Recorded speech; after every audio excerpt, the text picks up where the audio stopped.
Pixar's new animated film, Luca, is about two friends, Luca and Alberto, who belong to a fantastic race of amphibious creatures and are able to transform into humans. Forced by circumstances, the friends decided to leave the sea and start living among humans in the small town of Porta Rossa. The problem is that the town's residents are hostile to the sea monsters and, one might say, are in a state of permanent war with them. The friends constantly have to make an effort to avoid being exposed by the humans, but at some point it happens anyway. The townspeople see that they have been communicating with the sea monsters all along, but since they have managed to become friends, everything ends well. People and sea monsters can now live together in peace and not be afraid of each other. A wonderful and instructive story, isn't it? But what if we compare this storyline to the classic story of a hero's journey? In ancient myths and fairy tales, the hero must leave his home, face the dragon which embodies a direct threat to his people, and defeat it. So in the classic story, we have the existence of a life space mastered by mankind alongside the existence of the other world, located beyond this space, which is inhabited by monsters. The task of the hero is to prevent the invasion of non-human forces into the life space of mankind. In Luca, we also see the presence of these coexisting worlds, the world of humankind and the world of monsters.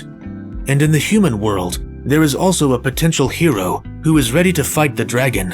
However, the classic canon turns out to be inverted.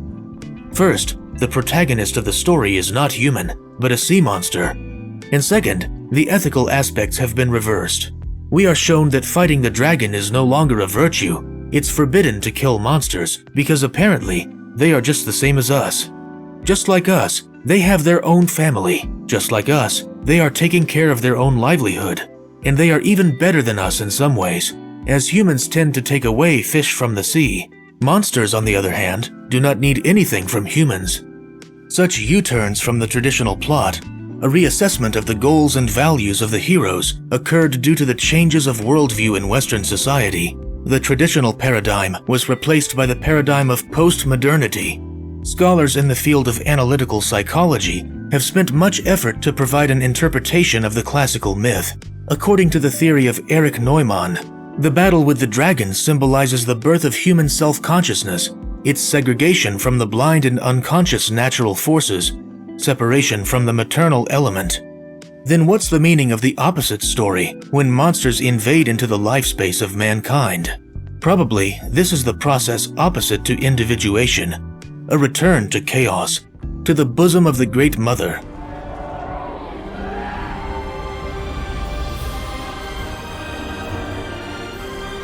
Modern humanity does not fight with dragons, but instead tries to unite with them, to get them to serve mankind, to bond, create hybrids, etc.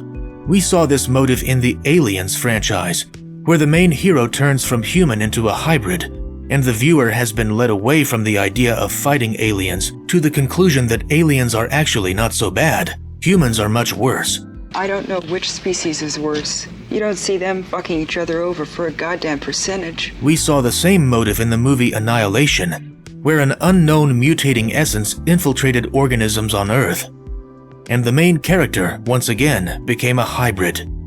People's dislike of monsters, that is, everything non-human, is nowadays called xenophobia, and is condemned at all levels of its manifestation, forcing people to treat their identity as something insignificant. And this is exactly the theme of xenophobia that director Enrico Casarosa addresses in Luca.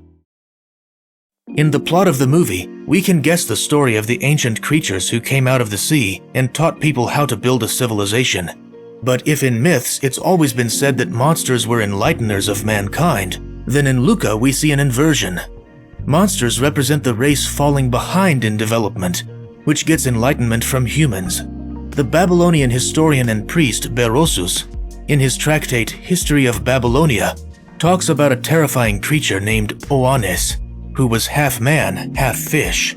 Quote, "This creature spent days among people, without any need in food, and taught them grammar, mathematics, and various kinds of art, taught to live in cities, to create temples, in general taught everything that relates to cultural life. At sunset, this creature dived back into the sea and spent the nights in the abyss, because it was amphibious. End quote.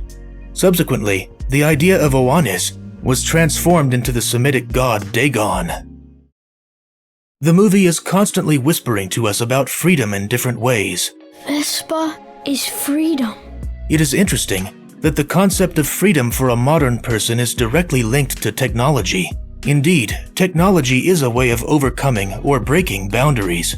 With the help of technical devices, mankind can expand his opportunities in the material world, increase his power. We start to see farther, to move faster in space, to fly. But is this really a freedom? After all, developing technology means becoming dependent on it. At first, humanity has to maintain it, then to serve it, and eventually becomes integrated into the technical system as an element necessary for its functioning.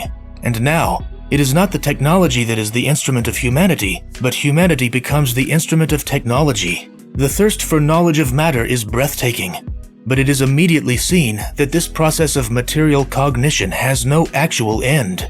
Then what? A universe full of galaxies. And then what? I don't know. But next year in advanced astronomy, I'm gonna use my school's telescope. That thing's huge. So maybe I'll find out. Infinite cognition of matter forces mankind to build more and more complex technical devices, and the more complex the technology, the more enslaved humanity becomes. Philosophy and mathematics distinguish so-called potential infinity and actual infinity. Potential infinity, also called bad infinity, is the impossibility of reaching the limit. Science strives to get to the foundation of the world, but has no way of reaching it. Atoms, which by definition should be indivisible, turn out to be divisible. The universe, which by definition should be one and only, turns out to be an infinite multiverse. The idea of infinite scientific and technological progress arises precisely on the basis of the bad infinity of the material universe. Therefore, freedom for a modern person is a bad infinity of accumulation of knowledge, money, resources, and tools for existence. This is just constant crossing of the boundary and the impossibility of reaching the limit.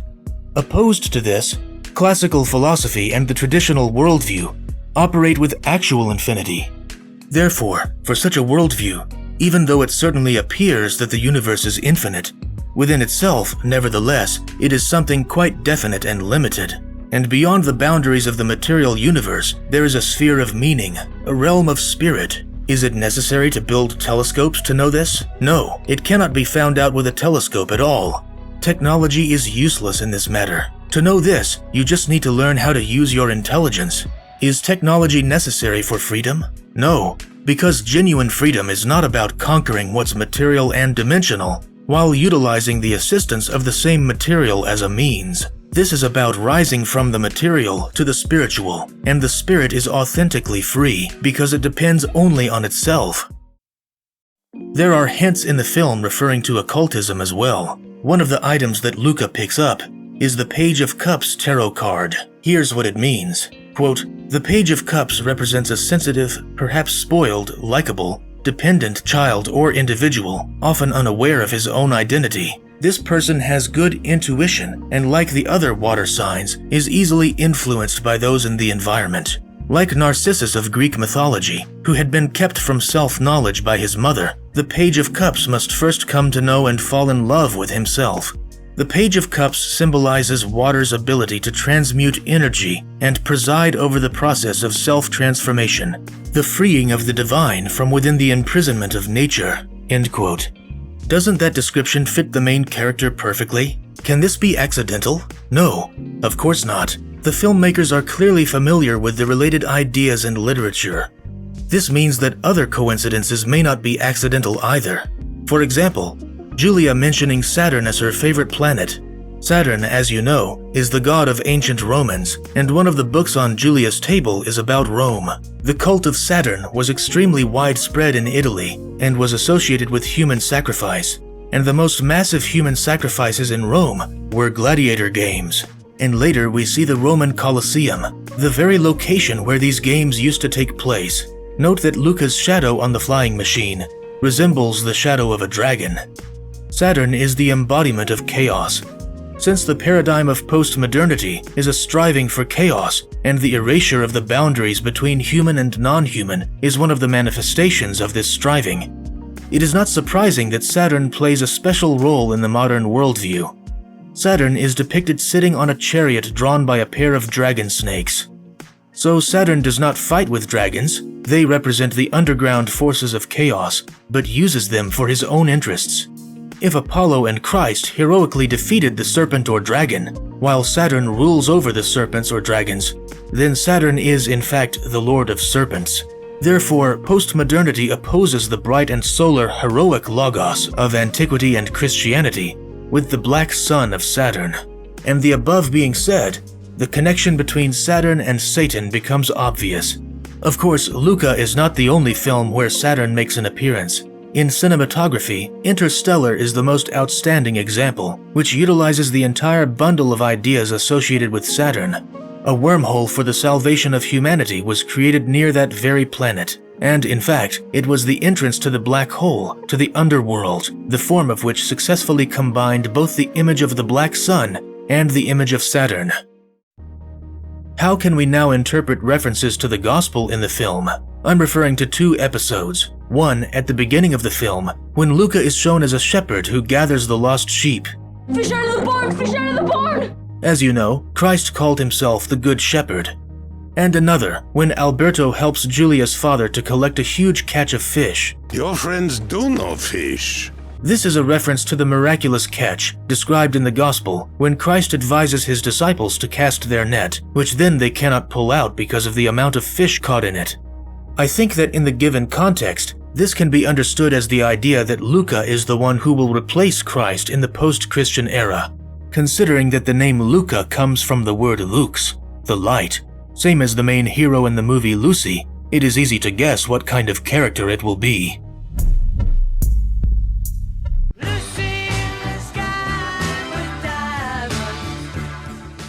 The film shows the replacement of the previous ideal with a new object of worship. At the beginning of the story, on the central square of the town, we see a fountain with a sculptural composition. The hero defeats the sea dragon. The fountain as a source of water in the center of the square symbolizes the cosmic center, that is, the center of the life space, around which humans arrange their existence. Citizens of Porta Rossa have the traditional hero as their central idea, the idea of the hero who defeats the dragon and thereby shapes the boundary of the life space. Thanks to the hero, people now have safe access to water as a source of life. Once the film ends, in the credits, we see drawings which tell us how this story continued. In one drawing, we see that people have replaced the figure of the hero with a stone statue of Luca. Interestingly, there is no water coming out of the fountain. The worship of the hero was replaced by the worship of the dragon. As you can see, Luca implements the main cultural codes of the postmodern era, striving for freedom, which is understood not as unlocking one's own essence, but as going beyond one's own boundaries, fighting those who limit your arbitrariness. You got a Bruno in your head. Don't listen to stupid Bruno. Say, Silenzio Bruno. Admiration for scientific knowledge and the power of technology, and the desire to come into direct contact with the forces of chaos. All this is presented in the form of friendship with marginalized and allegedly oppressed creatures, monsters. If earlier monsters used to represent danger and mankind tried to keep them outside of his life space, now monsters are placed in the center of this space and become an object of worship. Thus, the line between human and non-human gets blurred. It is not that difficult to understand that the annihilation of the figure of the hero will ultimately lead to a world of only monsters.